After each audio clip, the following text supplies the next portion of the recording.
it's D-Man with the voices on the track. Hey, what's going on, everybody? Hope you like that new little intro thing. I did that because, hey, it's Halloween! Happy Halloween, everybody. At least I think that's when this video is going to go live, is on Halloween. That's the plan, anyway. Have fun out there. Stay safe, right? Get all the candy if you're a kid. Watch your kids if you're a parent. Have fun with a little bit of libation at the parties if you're an adult. And if you're a teenager, well, you know, do what teenagers do, but be safe, be smart, and don't get caught. Anywho, before we get into an Am I the A-hole, you know, this one should be fun. But don't forget to like, share, subscribe for more content just like this and everything else that I have done, will do, whatever. Follow me over on Twitter X, linked in the description. I'm a voice actor. I talk about that over there. I say funny things. I share cute pictures of my animals. You know how it goes. And with all that being said, I think that's about the size of it. Let's get into this spooky edition of Am I the Asshole? It's not actually a spooky story, but it's Halloween, so it's spooky. Oh, let's go. Okily dokily artichokily. Let's get into this spooky edition of Am I the Asshole? Okay, I'll stop doing that now. Or maybe not. Maybe I'll splice it in as I read. Who knows? Am I the a-hole for excluding my brother from my wedding because of his, quote, fun facts? Oh, God, I can't wait to learn what that means. Let's just get into it. Let's just get into what are the fun facts? I have an older brother, David, 41. David has boundary issues and was in learning disabled classes. Okay. My parents never let him out of the home. He has a very rough personality, and because he was never allowed to work or do anything, so in his 40s, okay, I can already tell from this guy is gonna be all over the place with the way he types. It's fine. We'll get through it. Work or do anything, so in his 40s, he doesn't have any friends. He still dominates the conversation at every holiday with, quote, fun facts, and goes off on those and doesn't realize no one is listening. Punctuation's important, buddy. Punctuation, commas. Get some commas in there. My other siblings and I just really don't like David because my parents let him do whatever and just dominate whatever social setting we are in. My older sister eloped because of David, being my mom kept trying to find David a, quote, place at her wedding.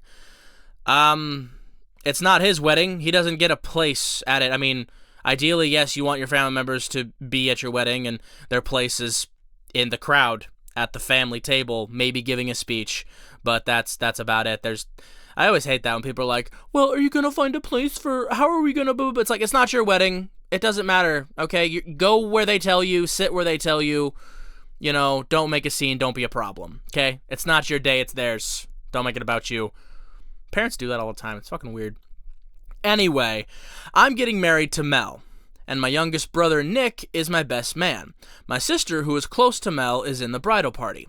Her husband is one of my best men, and their son is a ring bearer. My wife wants a real wedding and not be forced to elope like my sister did.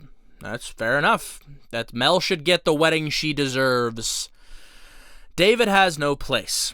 He is not going to be invited because the first thing he did was insult the ring I got my Mel was his... Okay.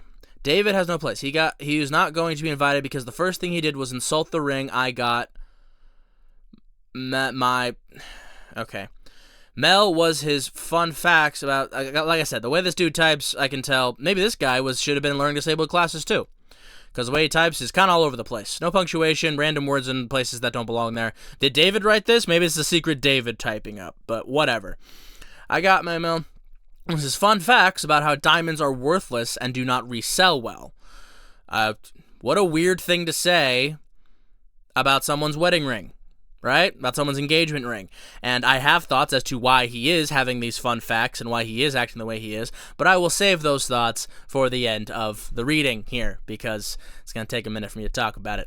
I should have got her a second-hand engagement ring. I should have got her a second-hand engagement or a colored stone engagement ring. Did David say that, or are you saying that you should have done that? Like, see, again, bro, you gotta be more coherent with your thoughts here. We then got a history on engagement rings and marriage tradition.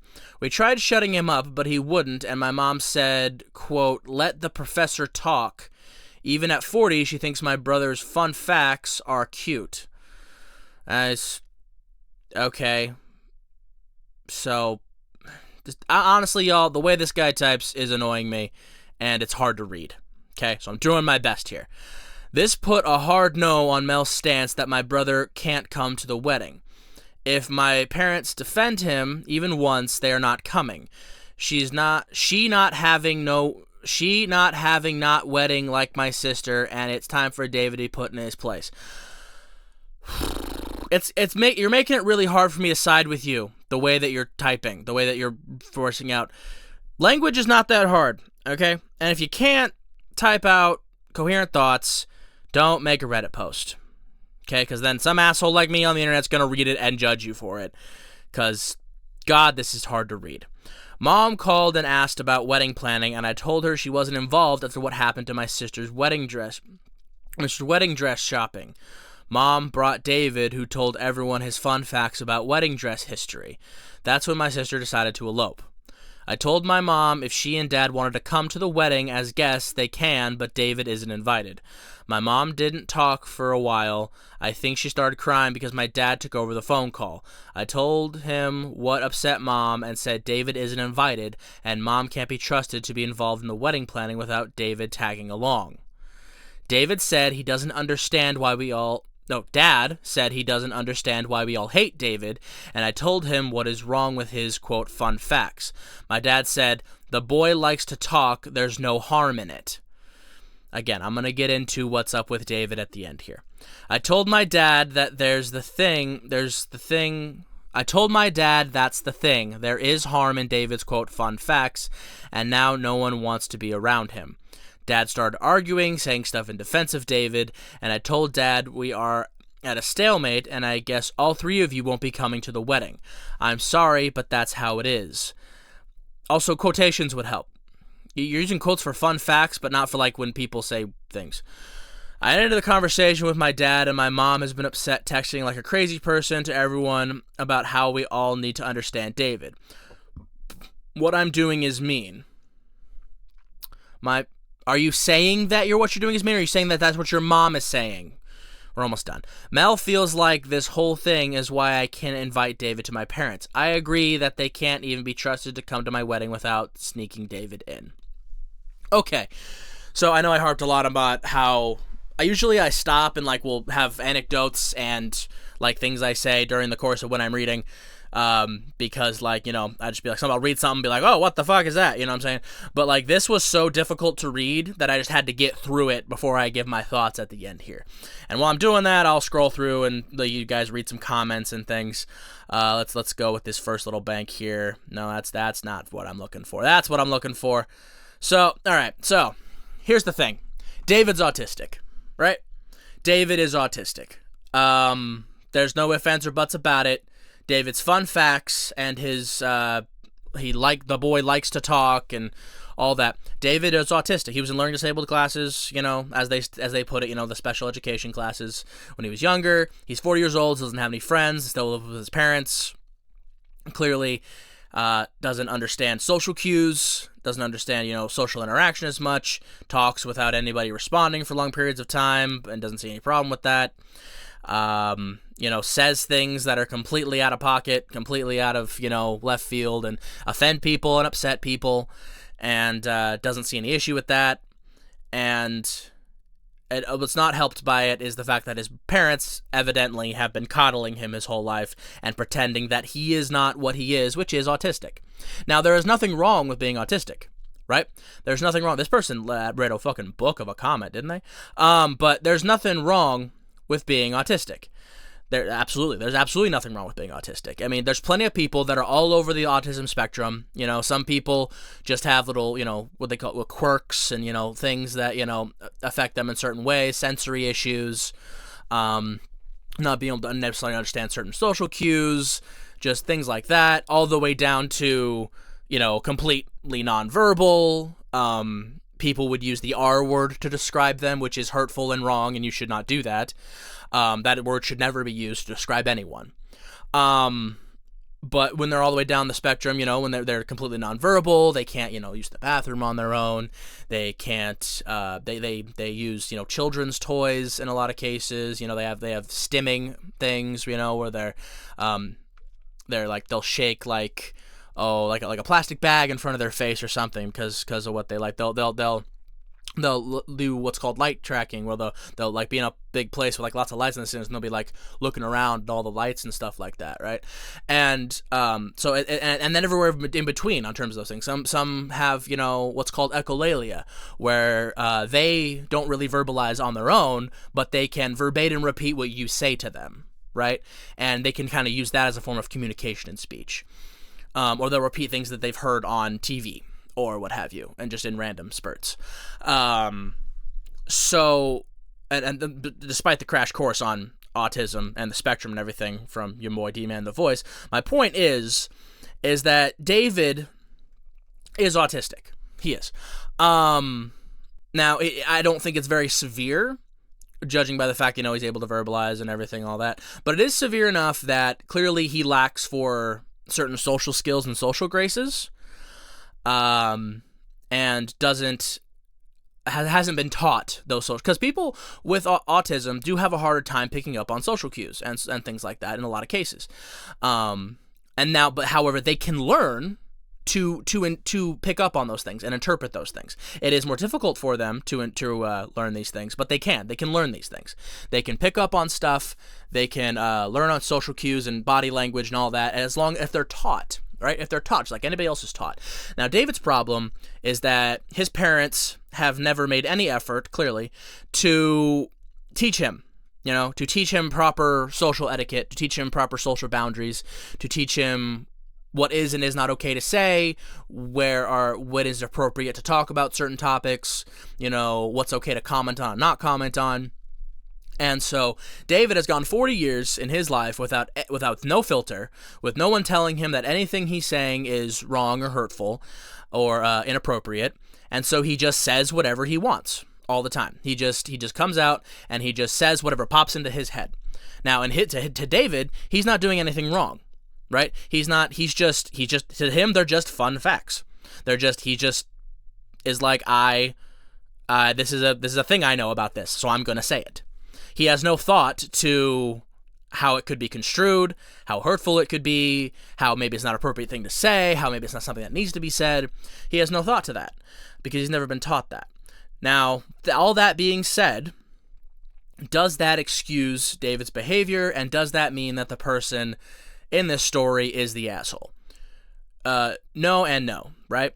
So, David has been alive long enough that he could have picked up these social cues and social graces from social interaction out in the world, like from school, from, getting out there in the world and just interacting with people. He could have picked up on certain things, right?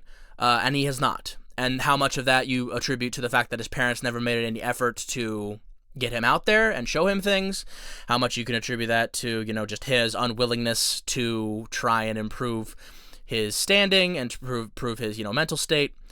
Who knows? But my point is that David's been around for 40 years and is still behaving this way because no one's ever told him that it's not okay.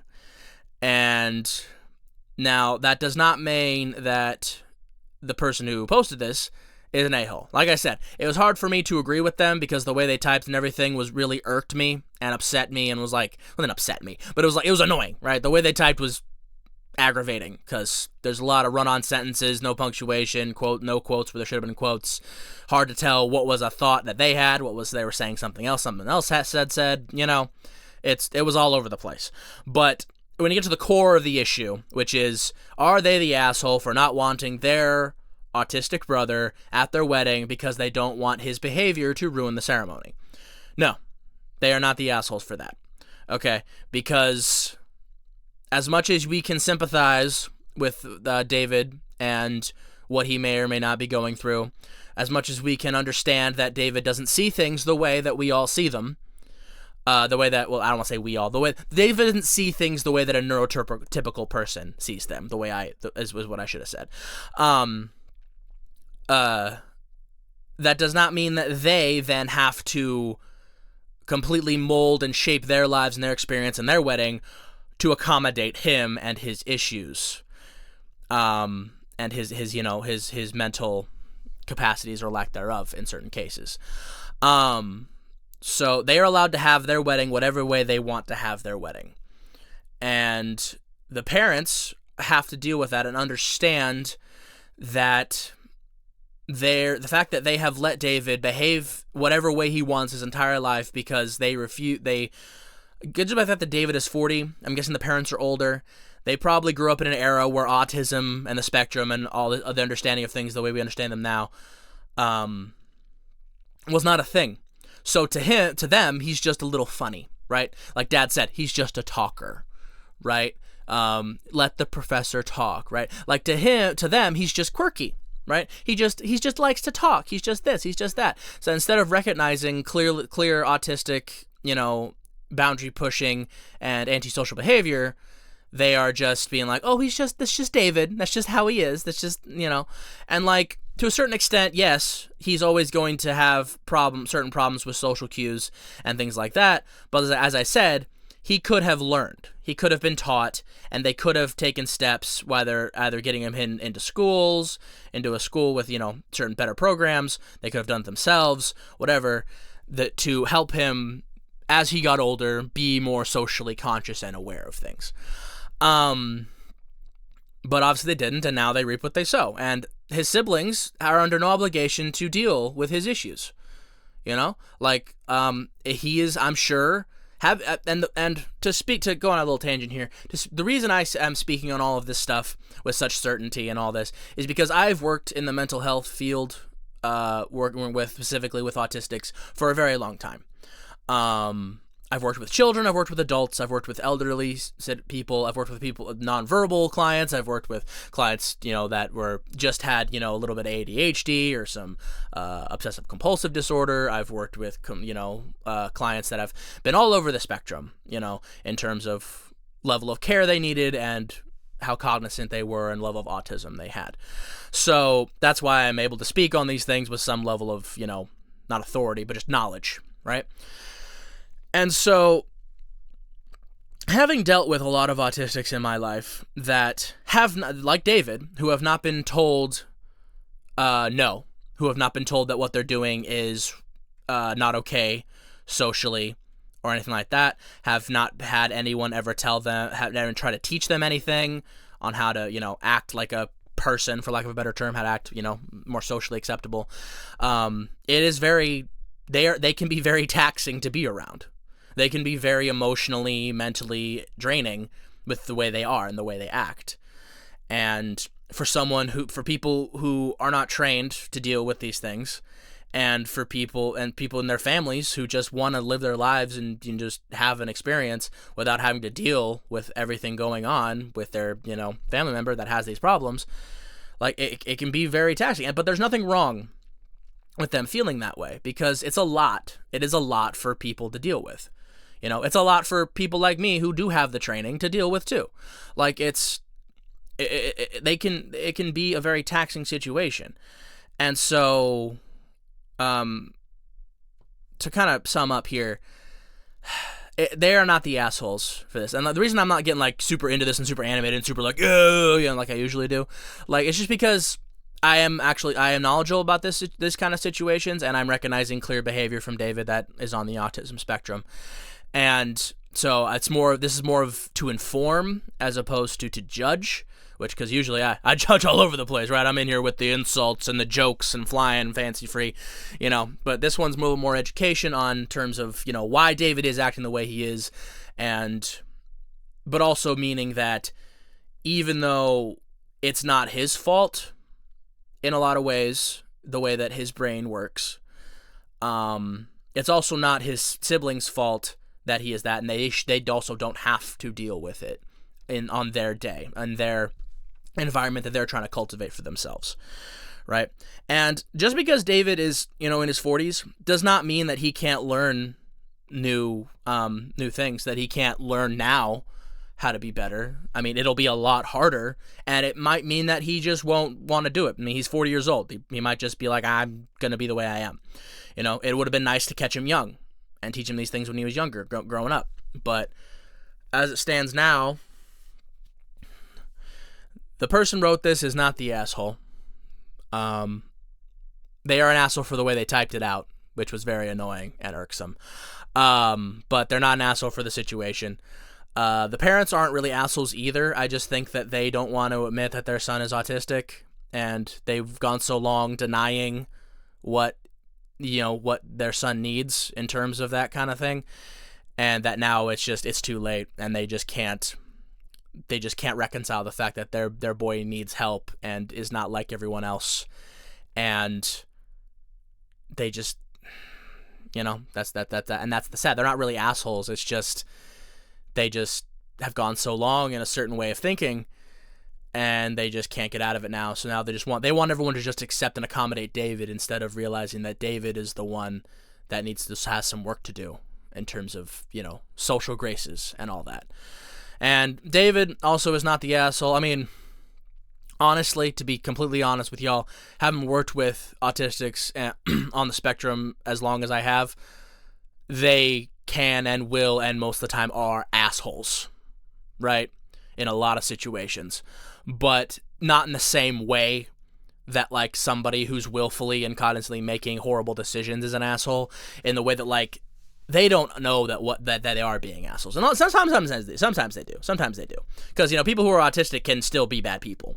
But, like, in a lot of cases, it's just they don't know that what they're doing there's anything wrong with what they're doing and what they're saying, and, things that they're saying. They don't have a filter, and they're just letting things out in a lot of cases. And I keep saying a lot of cases and stuff like that because, as we've said, autism is a spectrum. It's not a one-size-fits-all. Some people with autism, you wouldn't even be able to tell. Some people, it's readily apparent. Some people you don't know until you talk to them. It's all over the place. And with David, he is very clear. He's high-functioning autistic, but he is still autistic, and so he could take steps to try and better himself. But I don't think he's going to, because he's never had a reason to.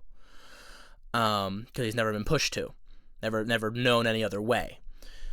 So, I know I said to sum up already, but to sum up, again, at the end of this here educational video on autism by your man Dman The Voice, no one's really an asshole here. It's just everyone has a woeful misunderstanding of what's going on with David, and they just, I mean, it's a rough situation. And hopefully David can get some help, and they can start to understand the way he is. So, with all that being said, everybody, let's get into the outro, huh? Outro time. All right, everybody. Thank you so much for listening and watching and being here with me as I try and educate, given the years of knowledge that I have on this topic. It wasn't like scientifically, educational, but more in terms of, the social aspects and just the opinions and thoughts and everything coming from somebody who has worked with and around people with autism for a very long time. So things that I know and things that I've seen, things that I can recognize. With all that being said, everybody, don't forget to like, share, subscribe. Follow me over on Twitter X. You know how it goes. Before we go, it is time for the special message, everybody. And today's special message is in the vein of understanding that not everyone has the same level of comprehension and cognition that you do, but that does not mean that they are less than you, right? Like I talked a lot today about how the guy in the story, David, is clearly autistic. However, and my experiences with people with autism. However, that does not mean that he or anyone else with autism is less than you. They may be less physically capable or mentally capable in some cases. They may need more care. They need more attention. They may need people to look after them, right? So they don't hurt themselves or others. But that does not make them any less of a person, right? Any less of a person that deserves love and affection and care, right? However, that also does not mean that they get to get away with whatever they want because they have what's perceived as a mental disability, right? That doesn't mean that just because they are, less cognizant or comprehensive than you are or some other people are, most people you meet in your life, does not mean that they then have carte blanche to act however they want with no consequence, right? Now, the consequence might be different from, like, you're not going to solve anything for an autistic person by throwing them in jail, right? But or like trying to explain to them exactly, like trying to explain to a nonverbal exactly what they did wrong is not going to take, because they're not registering the same way that you would register that information. However, they can be taught any level of any level of autistic, whether from verbal to nonverbal, can be taught right and wrong.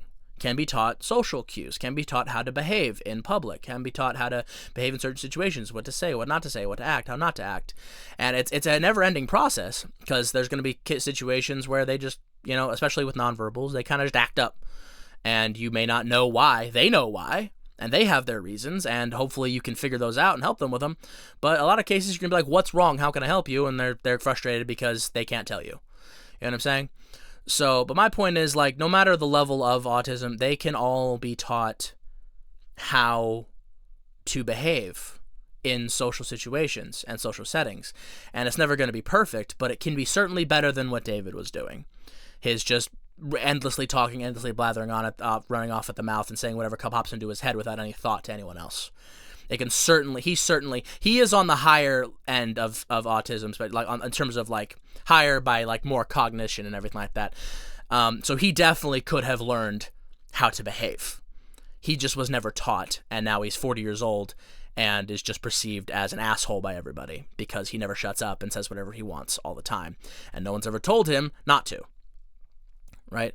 So I guess my point for this one is, it's very specific, but just, we all, if you listen to this, chances are you are probably not on the autism spectrum. And if you are, hi, I understand you in some certain ways.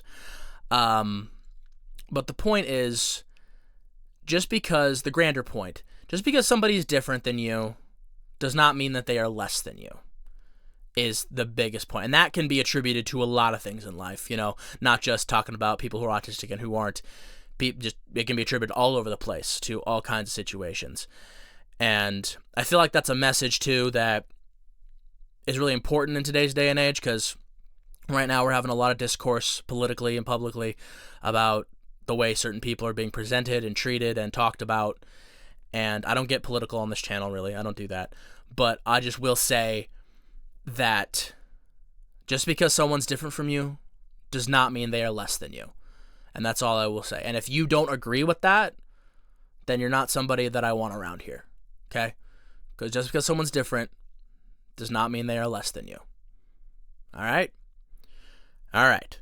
With all that being said, everybody, thank you so much for listening and watching. Stay frosty out there. Do the work.